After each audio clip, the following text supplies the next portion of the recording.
जी अस्सलाम वालेकुम जी। वसीम साहब, हफीज सेंटर के बारे में आप कुछ बताएं कि पिछले 4 महीने से आग लगी है, उसके बाद क्या रिकवरी हुई है, क्या ताजरों को इंसाफ मिला है, इसके बारे में आप जरा डिटेल में बताइएगा।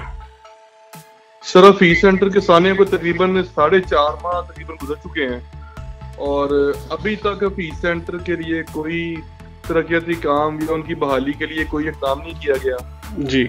और जो दुकानें जली थी उसी कंडीशन में अभी तक पड़ी हुई हैं।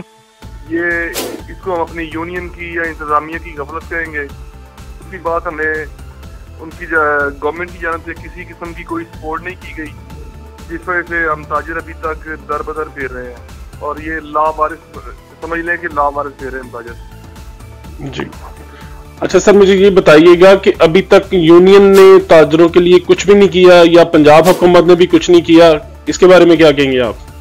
ना बिल्कुल जी, ना तो यूनियन ने अभी तक हमारी को सपोर्ट की है किसी किस्म की, ना ताजरों की माली सपोर्ट की है, ना उनकी दुकानें तैयार करवाई हैं, ना गवर्नमेंट ने किसी किस्म की मेरे को सपोर्ट की है।